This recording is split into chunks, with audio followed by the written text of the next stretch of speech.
What is going on, guys? Welcome to Greggles TV Daily. Let's get into the news now. Obviously today was unpacked, and that's going to be basically everything is today. And I'm not going to go through like every single device that they talked about because we've been doing it forever and there's really not anything new to talk about in terms of those things. But I just wanted to fill in some odds and ends and go with stuff like that, and then just remind you that if you're going to pre-order any of the new devices, the Galaxy Buds 2, the Z Fold 3, the Z Flip 3, the Galaxy Watch 4 Classic, or just the plain old Galaxy Watch 4, or any other Samsung Galaxy device, everything is linked down below. If you click on that, I'll get a little piece of that, help support what I do, and you pay the same prices. And it just, again, so if you think about ordering one of those things, just use one of the links down below and then finish up your transaction. And again, it supports what I do. With that said, let's jump into some of the odds and ends for today. We'll check out some camera samples of that front camera on the Galaxy Z Fold 3. So let's dive right in. So this first story is going to show you what comes inside of the box for the Galaxy Z Fold 3. Obviously, you'll get some paperwork, but ultimately you'll get the phone, you'll get a USB-C to USB-C cable, and you'll get your SIM card ejector. Kind of comical, but that's what you get, unfortunately, or fortunately, whatever way that you look at it. So if you need a charger, you know, obviously you can buy one on Amazon, or you can, whatever, you can buy the one from the Samsung store. The next story is going to show you a little comparison in size, and this wouldn't be anything terribly different from the Galaxy Z Fold 2, but it shows the Galaxy Z Fold 3 versus the Note 20. So the Note 20 has a 6.7 inch display, and you can just see how much larger the Galaxy Z Fold 3 is with the S Pen next to it. And again, just kind of interesting to see what this looks like side by side next to each other. With that said, let's jump into this story. This is going to be, and this was an article written up by XDA, and I kind of just broke it down. So if you want to read the whole article, which I would recommend, check out the link down below. It says this is the Samsung S Pen Pro versus the S Pen Fold, and what are the differences between these? And you can see size is obviously different. So the S Pen Pro is a lot larger versus the regular S Pen Fold that you'll get. So let's talk about prices first of all, and you can see these side by side. $49.99 versus $99.99. So double the price, you're gonna get the S Pen Pro, but the S Pen Pro does a lot more. Also the weight, basically double, 6.7 versus 13.8 grams. No Bluetooth in the S Pen Fold, but you will get Bluetooth with the S Pen Pro. You also don't need to charge the Fold S Pen, but you do need to charge the S Pen Pro. And it charges via USB. Just charging it 50 minutes will give you 16 days of power.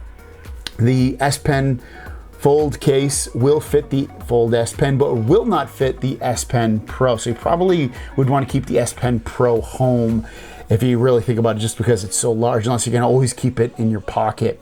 Both of them come with retractable rubber pro tips with force limit to avoid damaging your screen on your Z Fold 3. So that's a really nice feature to have. That way, if you're writing too hard, it will retract, and it will also give you a message on the screen if you're going to be damaging it because of how hard that you're writing on there.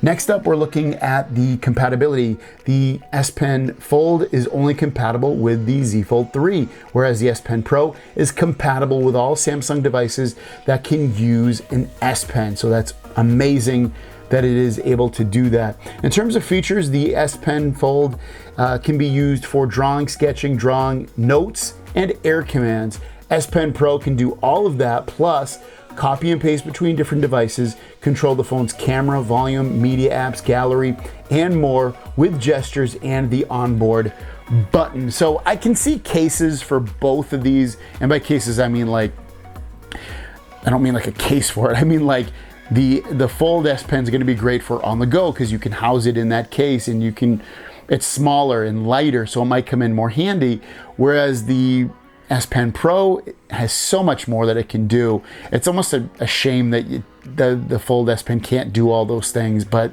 obviously you have the option to purchase it, which if you do, it's linked down below, $100 versus $50. Let me know what you think about the differences between the two, and if you're gonna be picking one of those up.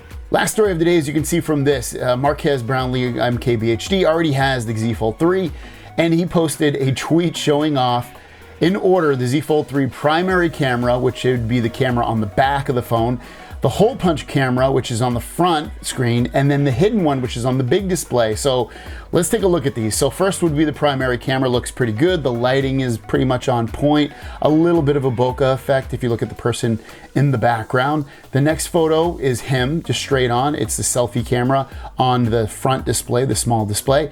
And this one looks pretty good too. It actually, I feel like it looks even better than the main camera. It's clear, the lighting looks good, everything looks pretty good with it.